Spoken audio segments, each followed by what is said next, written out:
तक की प्रगति का परिचायक है। और पड़ोसी देश नेपाल के प्रधानमंत्री पुष्प कमल दहल प्रचंड और उसके पहले दक्षिण भारतीय फिल्मों के सुपरस्टार रजनीकांत भी इस ऐतिहासिक समारोह में शामिल।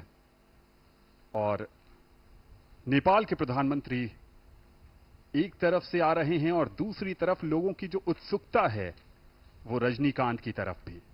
पुष्प कमल दहल प्रचंड। नेपाल के प्रधानमंत्री श्री पुष्प कमल दहल प्रचंड और उनके साथ उनकी पुत्री, आगमन हो रहा है उनका यहां राष्ट्रपति भवन के प्रांगण में। नेपाल भारत का एक महत्वपूर्ण पड़ोसी है और सदियों से चले आ रहे भौगोलिक, ऐतिहासिक, सांस्कृतिक और आर्थिक संबंधों के कारण अपनी विदेश नीति में एक विशेष महत्व रखता है। जगत प्रकाश नड्डा, भारतीय जनता पार्टी के राष्ट्रीय अध्यक्ष,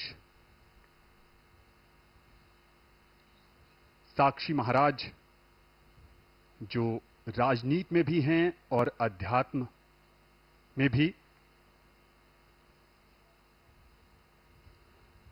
संजीव, इस बार इस बात की भी लोगों में दिलचस्पी है कि क्या जगत प्रकाश नड्डा को संगठन के प्रभार से हटाकर मंत्री पद मिलेगा। भूटान के प्रधानमंत्री श्री शेरिंग तोब्गे का आगमन। कहते हैं कि खुशी के अवसर पर अगर उसे बांटा जाए तो बढ़ जाती है और भारत ये खुशियां बांट रहा है अपने पड़ोसी देशों के साथ। And Bhutan is the birthplace of the concept of Gross National Happiness Index, which is given first priority in the country.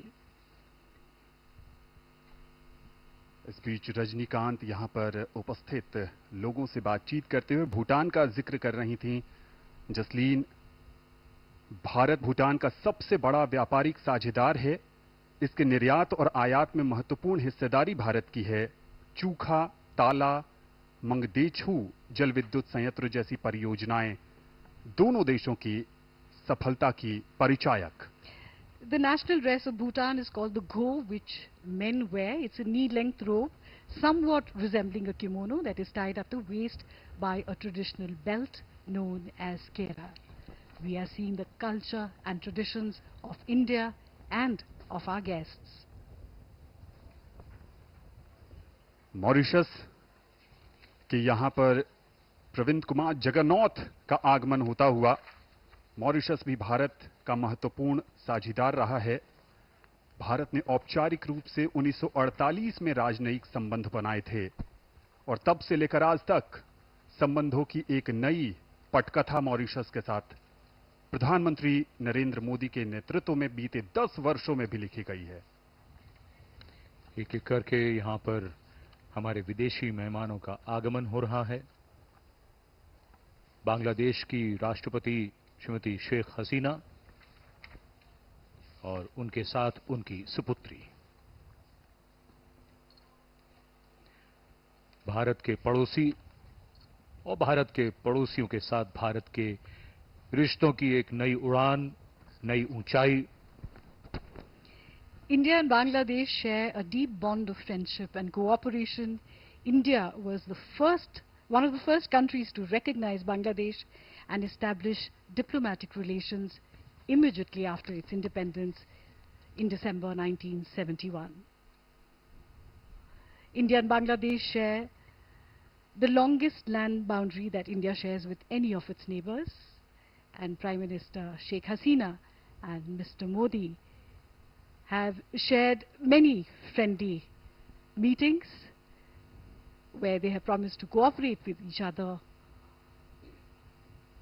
on various subjects. Jasleen, as you rightly said, India and Bangladesh share bonds of history, language, culture and multitude of other commonalities.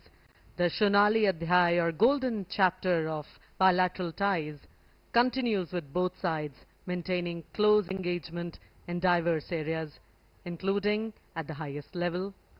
She is also the longest serving female PM in the world. Mallikarjun खड़गे, कांग्रेस के राष्ट्रीय अध्यक्ष, इस समारोह में शामिल।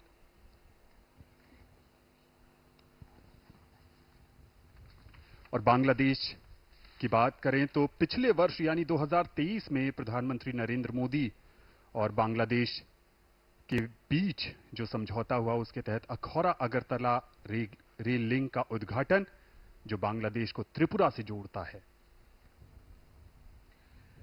एक बहुत ही महत्वपूर्ण अवसर आज के शपथ ग्रहण समारोह के दौरान भारत के पड़ोसियों के बीच भी आपस में ये भेंटवार्ता इस अनौपचारिक और कुछ औपचारिक माहौल में एक बहुत बड़ा अवसर है। बहुत बड़े स्तर पर जब देश के हर कोने से यहां पर नामचीन हस्तियां और समाज के हर वर्ग का प्रतिनिधित्व करते हुए लोग मौजूद, गणमान्य व्यक्तियों की उपस्थिति से शोभा बढ़ती हुई इस समारोह की और मंच पर वो चर्चित और महत्वपूर्ण चेहरे और इस समय आगमन हो रहा है सेशल्स के उपराष्ट्रपति श्री अहमद आफिफ का।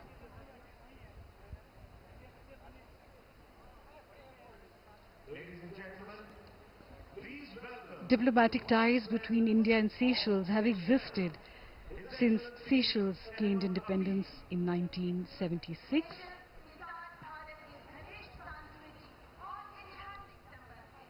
Seychelles and India have a balance of trade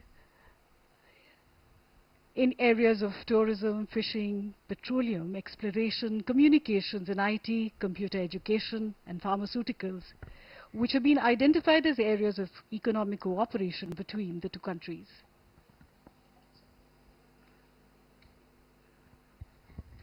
Bharat द्वारा सेशल्स में अब तक 29 से अधिक योजनाएं शुरू की गई हैं। इस बीच अतिथियों का आगमन लगातार जारी। भारत के मुख्य न्यायाधीश